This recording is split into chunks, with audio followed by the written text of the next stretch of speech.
नमस्कार, आप देख रहे हैं आरएडी न्यूज। मैं हूं योगेश चक्रवर्ती। बिहार में हाल ही में सत्ता परिवर्तन हुआ है, लेकिन इस परिवर्तन के बाद भी सरकार की अस्थिरता को लेकर सवाल खड़े किए जा रहे हैं।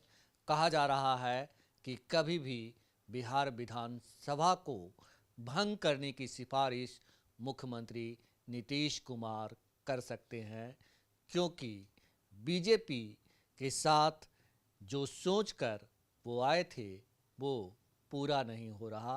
यही नहीं, कई दूसरे तरह के भी राजनीतिक खींचतान की बातें सामने आ रही है।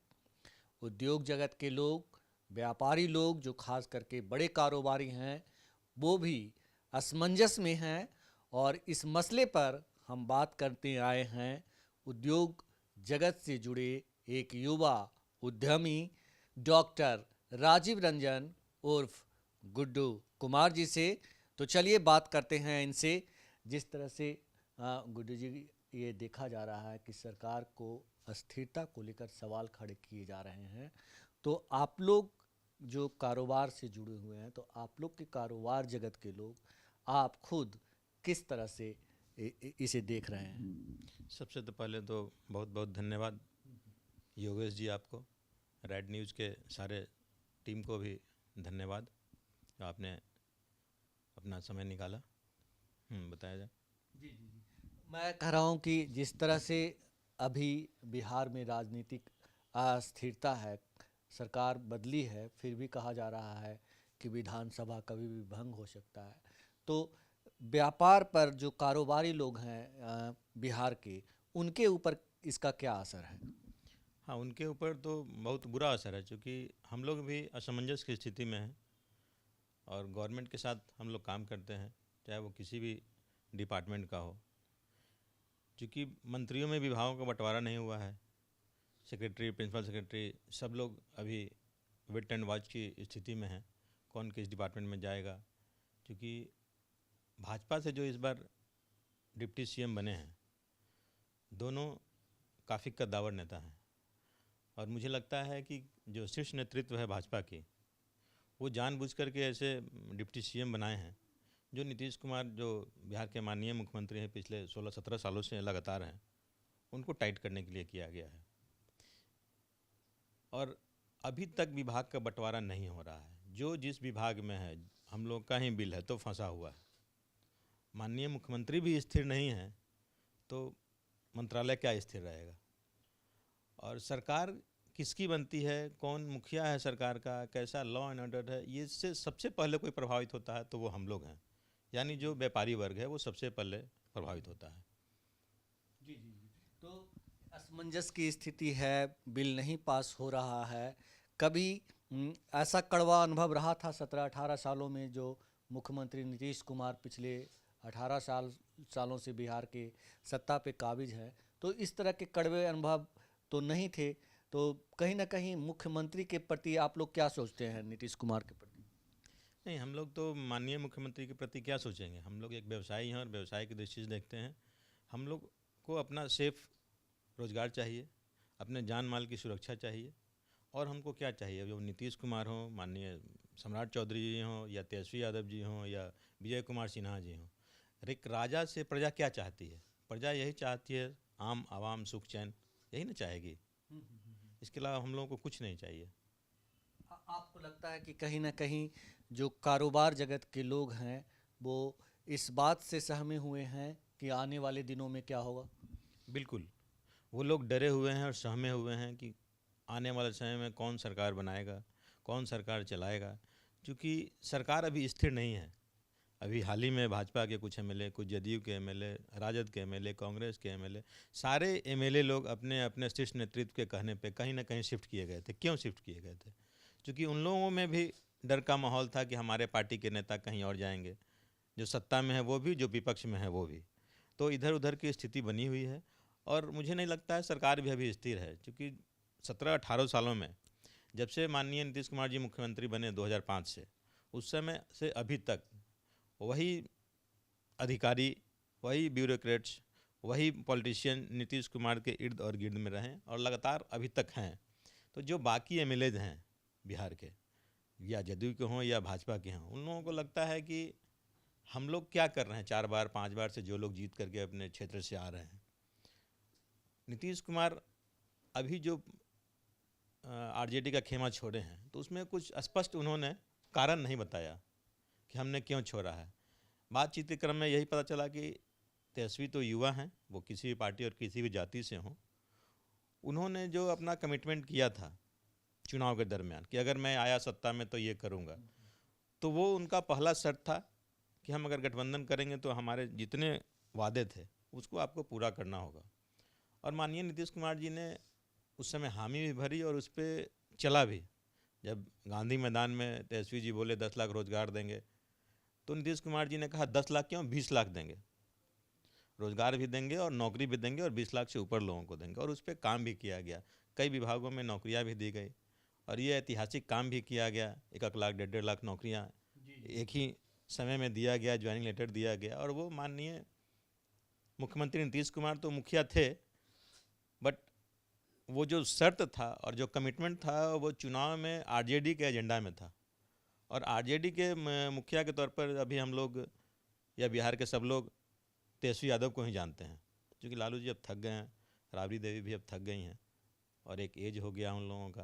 तो अभी गुड्डू जी, क्रेडिट लेकिन लेने की होड़ जो लगी हुई है, तो आपने जैसा कि कहा कि हम लोग ये जानते हैं कि तेजस्वी यादव ने ही सबसे पहली बार कहा था कि हम 10 लाख रोजगार देंगे, उन्होंने ही मुख्यमंत्री को रोजगार के लिए मनाया।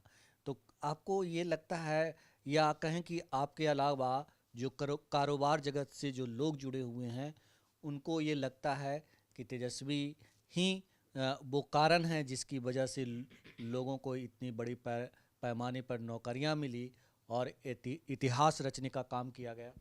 बिल्कुल, इसमें कोई शक नहीं, ये सिर्फ और सिर्फ माननीय तेजस्वी यादव का ही जिद था।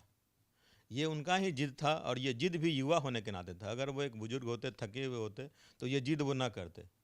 रिटायरमेंट में कोई जिद नहीं होता है, जिद तो पढ़ाई के दौरान होता है, नौकरी लेने के दरमियान होता है। जब हम लोग आर्मी में जो लोग जाते हैं वो दौड़ के भाग करके अपना फिजिकल फिटनेस टेस्ट देते हैं, तो वो बुजुर्गियत में नहीं होता है। वो जवानी के दहलीज पे जब कदम आदमी रखता है ना, तो वो जिद होता है। और उसी जिद के चलते इन्होंने नौकरियां बांटी और ऐतिहासिक नौकरियां बांटी। बिल्कुल। तो इतिहास यही नहीं रचा गया, बिहार में पहली बार जो है 1932 के बाद जातीय सर्वे करवाया गया और उसके आधार पर जो है आरक्षण का दायरा बढ़ाया गया। आपको लगता है कि जो तेजस्वी यादव ने पहल की थी, जिनकी वजह से ये जातीय सर्वे और आरक्षण का दायरा बढ़ाया गया, इसका व्यापक असर पड़ेगा आने वाला लोकसभा चुनाव में? बिल्कुल पड़ेगा, क्योंकि ये क्रेडिट भी तेजस्वी यादव जी को ही जाता है। जब भाजपा में केंद्र की सरकार ये जनगणना नहीं करा रही थी, तो तेजस्वी जी ने माननीय मुख्यमंत्री नीतीश कुमार को कहा आप सर्वदलीय बैठक कराइए। 9 या 10 लोगों का कमेटी गठित किया गया और वो सारे लोग भारत के प्रधानमंत्री श्री नरेंद्र मोदी जी से जाके उन लोगों ने मिला। जब वहाँ से डिनाई हो गया तो तेजस्वी जी ने बोले कि आप कराइए अपने स्टेट में, वो भारत में कराए या नहीं कराए, आप अपने बिहार में कराई जाती है गणना।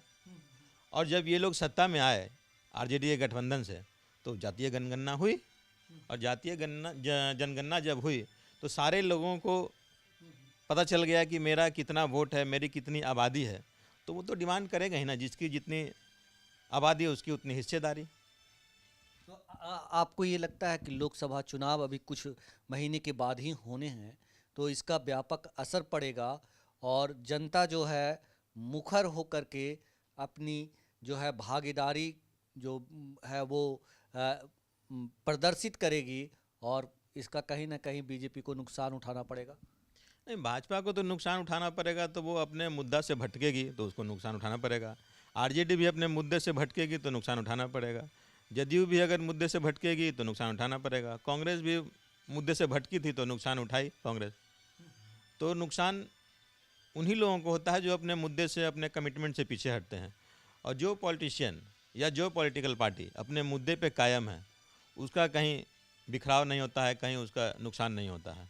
आपको ये लगता है एज ए, भले ही आप व्यापारी हों लेकिन पहले आप भारत के नागरिक हैं, इस बिहार के नागरिक हैं, आपको ये लगता है कि राम और हिंदू मुस्लिम से जनता ऊब चुकी है, जनता को जो है उससे जुड़े मुद्दे चाहिए? नहीं नहीं नहीं, जनता राम और हिंदू और मुस्लिम से ऊब नहीं चुकी है। बट सिर्फ राम नाम करने से पेट नहीं भरता है, सिर्फ भजन करने से पेट नहीं न भरेगा। राम भी जरूरी है, भजन भी जरूरी है, लेकिन भोजन भी जरूरी है। और भोजन के लिए जो जो काम करना पड़ता है वो काम भी जरूरी है। तो जब हम काम करेंगे तो भोजन, पैसा मिलेगा तो उससे अन्न मिलेगा।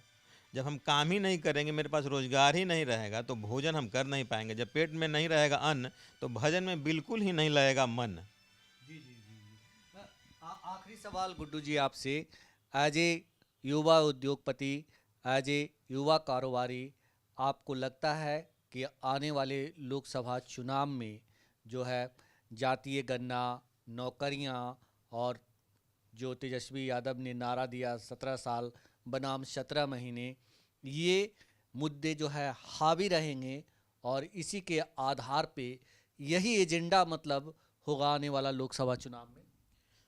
अब एजेंडा क्या होगा ये तो नहीं पता, लेकिन हम एक उद्यमी होने के नाते, एक युवा होने के नाते, हम बिहार के और देश के तमाम युवाओं से, तमाम उद्योगपतियों से और तमाम नागरिकों से मेरा ये अपील होगा, जो रोज़गार की बात करेगा, जो काम की बात करेगा और काम भी करेगा, जो रोज़गार की बात करेगा और रोज़गार भी देगा, जो नौकरी की बात करेगा, जो व्यवसाय की बात करेगा, जो इंगेजमेंट की बात करेगा, जो किसान की बात करेगा, जो विद्यार्थी की बात करेगा, जो दवा दारू और रोज़गार की बात करेगा, मेरे ख्याल से उन्हीं को चुनना चाहिए। हम सभी युवाओं को मिलकर के, हम सभी देश के नागरिकों को मिलकर के पार्टी और जाति को छोड़ देना चाहिए।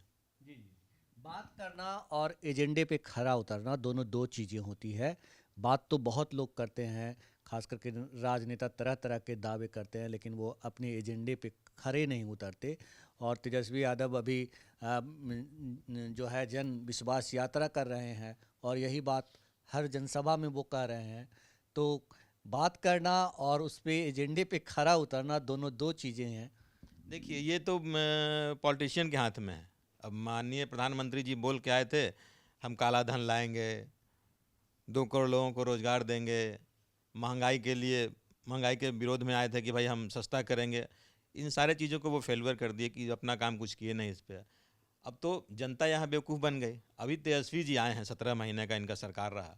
तो 17 महीना के पहले जो चुनाव में 2020 के चुनाव में जो इन्होंने कमिटमेंट किया था कि अगर हम सत्ता में आएंगे तो ये करेंगे, तो उस पर इन्होंने चला और 90% हम लोग मार्क्स देते हैं इनको कि ये प्रयास किए और बहुत अच्छा प्रयास रहा। रिजल्ट भी उसका अच्छा है 17 महीने में।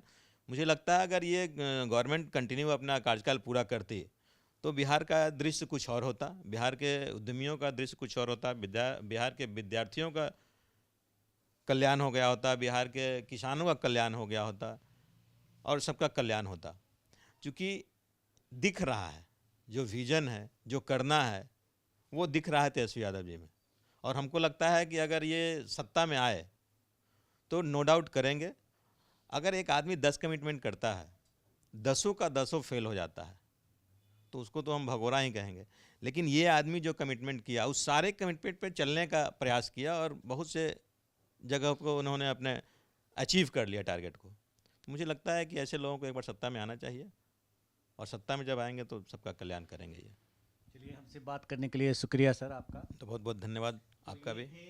डॉक्टर राजीव रंजन उर्फ गुड्डू कुमार, युवा उद्यमी, जिनका साफ मानना है कि जो एजेंडा तय किया गया था उसे पूरा करना जरूरी है, क्योंकि जनता उसी के साथ होगी जो एजेंडे पर खरा उतरेगी। और तेजस्वी यादव ने पिछले 17 महीनों के अपने शासनकाल में अपने एजेंडे को इम्प्लीमेंट करने का काम किया है। योगेश चक्रवर्ती, RAD न्यूज़, पटना।